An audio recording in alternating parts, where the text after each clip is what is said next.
সুবহানাল্লাহ। আমাদের সমাজে এতিমদেরকে আমরা নাক শেখাই, হ্যাঁ, এতিমদের মাথায় কাজ করে না, এতিমদের নাক শেখায়। এতিমের জমি যদি আমাদের জমি পানি থাকে, আয় কাটতে কাটতে এতিমের আয় জমির মধ্যে এসে যায়, আয় হয় না। সমাজ আয়াত সামনে দিকে যায়, বিশ্ব জামাত সাল্লাল্লাহু রাহমাতাল আলামিন, বিশ্বকে কেবল রহমত থেকে আমি দৃষ্টান্ত দিয়েছি। যেভাবে সারা জীবন দ্বীনের জন্য, ইসলামের জন্য, কোরআনের জন্য সংগ্রাম করেছেন, ওই দ্বীনের জন্য, ইসলামের জন্য যে সংগ্রাম করেছেন, ওই সংগ্রাম আমাদের করা লাগবে কি লাগবে না? কথা বলেন, লাগবে কি লাগবে না? আমাদের লাগবে কি লাগবে না? সমাজ ভাই আল্লাহ কোরআনের মধ্যে বলেন, কুলে কুনতুম তুহিব্বুনাল্লাহ ফাত্তাবিউনি ইউহিব্বুকুমুল্লাহ।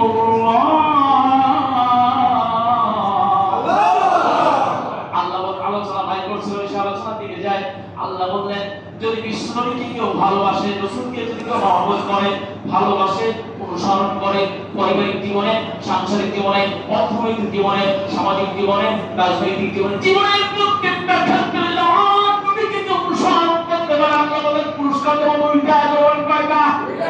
আরো কয়টা? আরো কয়টা? আপনারা শুনছেন? দুইটা পুরস্কার দেব। ওয়াদা করেছেন কে? দুনিয়ার কোন নেতা? আমার আল্লাহ। দুনিয়ার নেতা আজকে বলে একটা ওয়াদা করে বিকালে ওয়াদা খারাপ করে এখন নজর আসে না, আছে না? দুনিয়ার নেতা বলে একটা এমন কথা বলে দিলে এখন চরিত্র আছে না? আল্লাহ বলে না না না না বান্দা, আমি আল্লাহ তোমাদের পুরস্কার দেব কয়টা? দুইটা। আমরা আল্লাহ রাসূলকে ভালোবাসলে, মহব্বত করলে, অনুসরণ করলে কি পুরস্কার দেবেন? আল্লাহ বললেন ফাত্তাবিউনি ইউহিব্বুকুমুল্লাহ। আল্লাহু আকবার।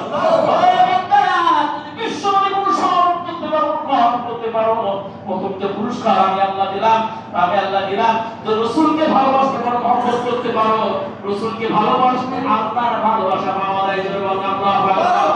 রাসূলকে ভালোবাসতে কার ভালোবাসা পাওয়া যায়? দুর্বল কার, আদর কার। আল্লাহ বলেন খাইনা আনা কুফিনাকুম যুনুবাকুম ওয়াল্লাহু গফুরুর রহিম।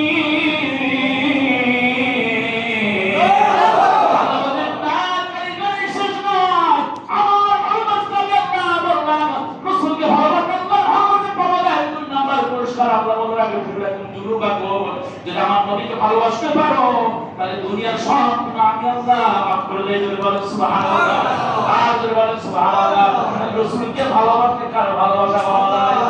আর বলেন কার? সম্মানিত ভাইরা, ঠিক একটা জিনিস দেখছেন, এই দুনিয়ার একটা নীতি আছে, এই দুনিয়ার একটা নিয়ম আছে। মানুষের মতন বদমাইশ, মানুষের মতন শয়তান পৃথিবীতে আর নাই। হ্যাঁ আছে? আচ্ছা বলেন তো, কিয়ামতের ময়দানে আল্লাহ দুই শ্রেণীর বিচার করবে। কয় শ্রেণী? ওয়া খালাকতুল জিন্না ওয়াল ইনসা ইল্লা বিচার হবে কার? জিন আর ইনসা। তাহলে মানুষের মধ্যে ভালো আছে, খারাপ আছে। জিনদের মধ্যে ভালো আছে, মানুষের মধ্যে শরীর আছে, জিনদের ভিতরেও আছে। এখন আমি একটা দৃষ্টান্ত আপনাদের শুনতেছেন ইনশাআল্লাহ? কিছু নিলেন না শব্দ? মন কি কিছু নিতে হবে না? হ্যাঁ আছে। আচ্ছা আল্লাহ ইদারা কি হবে ইনশাআল্লাহ সমস্যা। তাহলে ভাই এখন দুই মানুষ শয়তান, জবাব কই মানে শয়তান? কয়জন?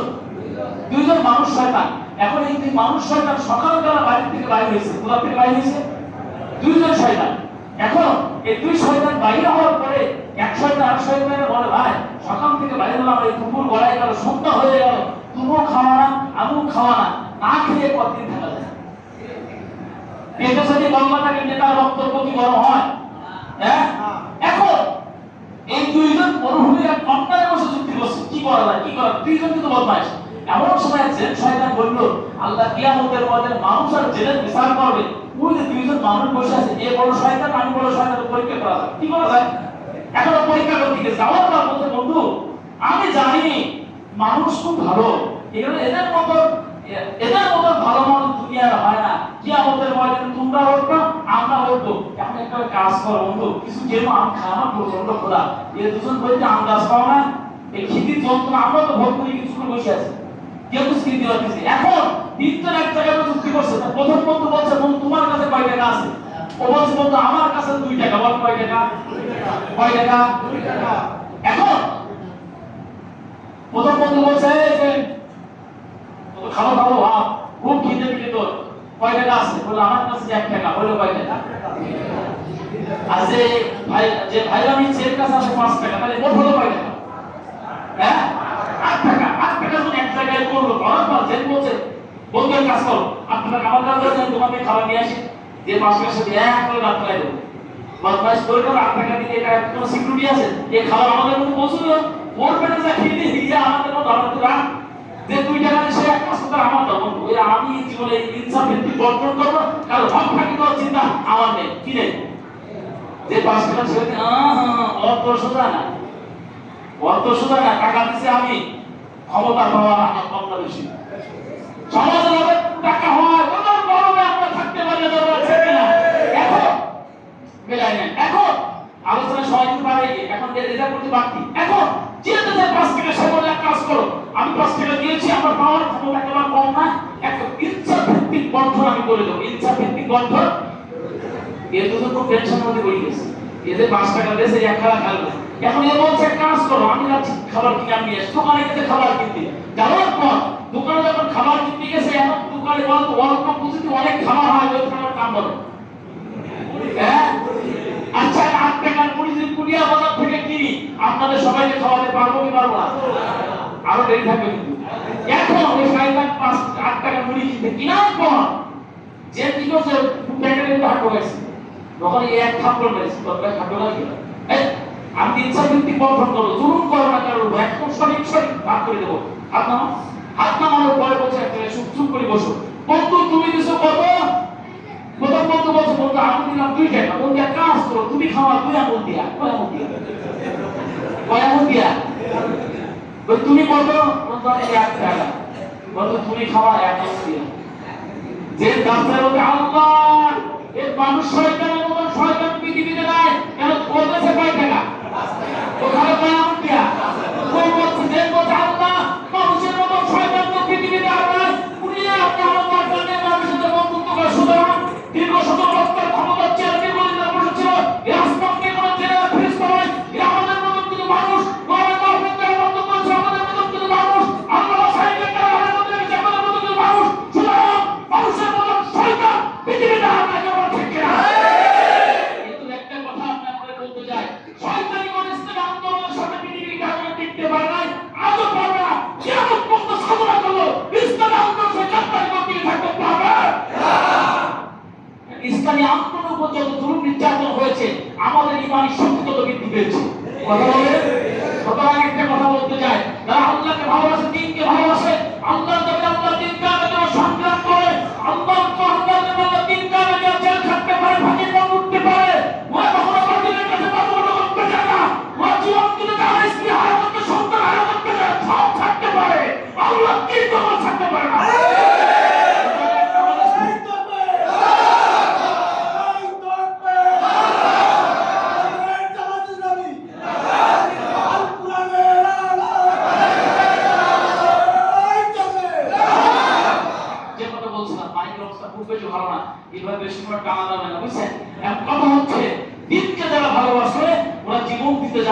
বাতিলের কাছে মাথা নত করতে জানে না।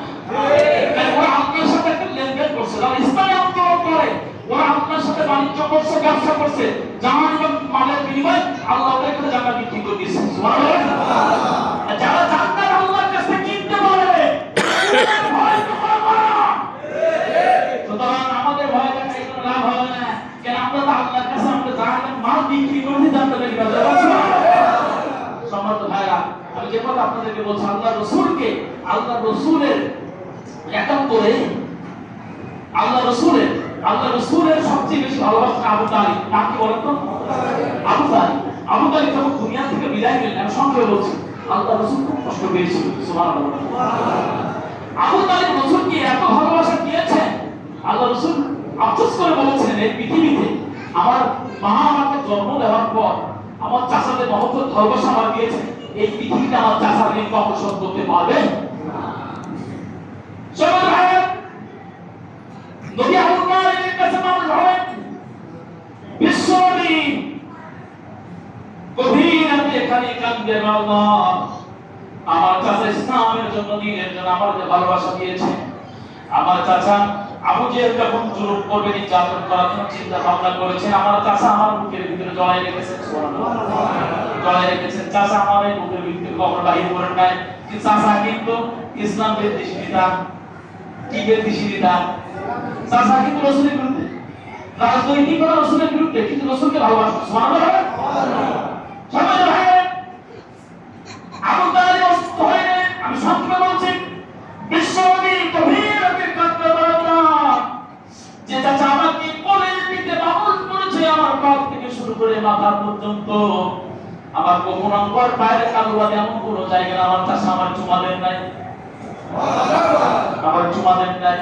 ওই চাচার ভালোবাসা, চাচার স্যাক্রিফাইস আমি কখনো বলতে পারবো না। বিশ্বনবী হাওমা করে কাঁদে, একা একা গভীর রাতে কাঁদে। এমন সময় আবু তালিব খুব অসুস্থ, বিশেষ সন্ধ্যা মৃত্যু সজ্জা অবস্থা। এখন আল্লাহর আচ্ছা বলেন তো, মসজিদের ইমাম সাহেব যদি অসুস্থ থাকে, তাহলে আপনারা ইমাম সাহেবকে দেখতে যাবেন কি যাবেন না? এই কথা বলেন না না না, যে চাচা তো মহব্বত ভালোবাসা আমার দিয়েছে, ওই চাচা অসুস্থ আমাকে দেখতে যাওয়ার দরকার আছে। বিশ্বনবী সকালে নিয়ে করলেন যাবেন। এমন আবু জেহেল আবু লাহাব চিন্তা করলেন রাসূলকে দেখতে, আবু তালিবকে দেখতে যাবেন। একদিকে বিশ্বনবী আর একদিকে বিশ্ব সহায়তা, কি বলেন? একদিকে একদিকে বিশ্বনবী আর একদিকে বিশ্ব সহায়তা, জিহাদ একদিকে, আমার প্রতি আরেকদিকে। সবাই ভাই আবু জেহেল চিন্তা করলো আমাদের পিতা অসুস্থ, পিতা দেখতে যাওয়ার দরকার। আবু জেহেল আবু লাহাব চিন্তা করলো না না যায় তো দেখতে যায়। আবু জেহেল আবু লাহাব আবু তালিবের বাম সাইডে, আল্লাহ রাসূল ডান সাইডে। আল্লাহু আকবার বলেন। আল্লাহ নবী বলেন, চাচা আপনি তো খুব অসুস্থ, আপনি তো কথা বলতে পারতেছেন না, আমার আপনি চিনতে পেরেছেন আপনার ভাতিজা আমি মুহাম্মদ। আল্লাহু আকবার। চাচা একটা দিকে তাকান, আমি আপনার ভাতিজা মুহাম্মদ, যে মুহাম্মদকে আপনি বুকের ভিতরে জড়ায়া চুমা দিয়েছেন, বুকে চুমা দিয়েছেন, বুকে চুমা দিয়েছেন, কপালে চুমা দিয়েছেন, আমার শরীরে এমন কোনো অঙ্গ নাই। চাচা আপনি একবারের জন্য আমার চুমা দেন, আমি সেই মুহাম্মদ আপনার সামনে আমার দিকে একবার তাকান। চাচা বলতে আমি চোখ থেকে একবার তাকাই। আল্লাহ রাসূল বললেন, চাচা আপনার জন্য আমার মকসুদ হয়, আমি গভীর রাতে কেঁদেছি, আমার মা ওনার কাছে দোয়া করেছে, আল্লাহ যে চাচাকে ভালোবাসা আমার দিয়েছে, ওই চাচার আপনি হিদায়াত নসিব করে দেন। আল্লাহ রাসূল বলেন, চাচা একটা বারের জন্য আপনি, একটা বারের জন্য আপনি বলেন লা ইলাহা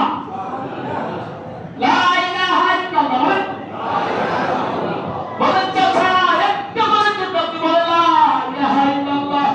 মুহাম্মদ রাসূলুল্লাহ আপনার বলেন, আল্লাহু আকবার। মুহাম্মদ রাসূলুল্লাহ কোথায়?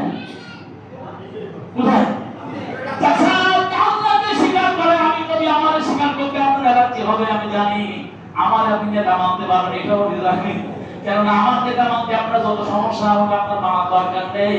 চাচা একবার আপনি লা ইলাহা ইল্লাল্লাহ বলেন, আল্লাহর আপনি রব বলে স্বীকার করে নেন, আইনদাতা বলে স্বীকার করে নেন, বিধানদাতা বলে স্বীকার করে নেন, সব ক্ষমতা মালিক আল্লাহকে স্বীকার করে নেন। চাচা আমি মুহাম্মদ রাসূলুল্লাহ আপনার ডান সাইডে বসাতে টেনশন করা লাগবে না।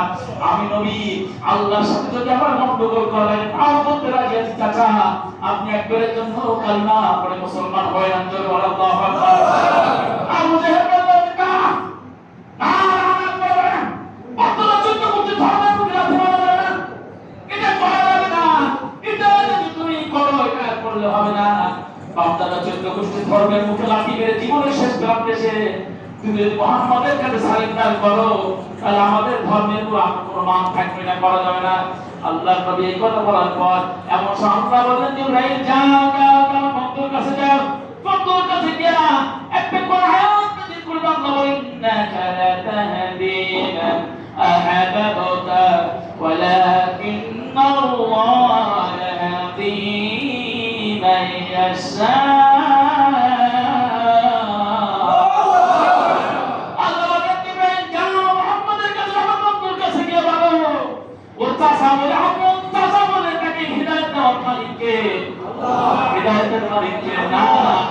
আবু তালিব যতই তুমি যত মন্ত্র দাও, নবী যত দোয়া করো, তোমার দোয়া কবুল হবে না।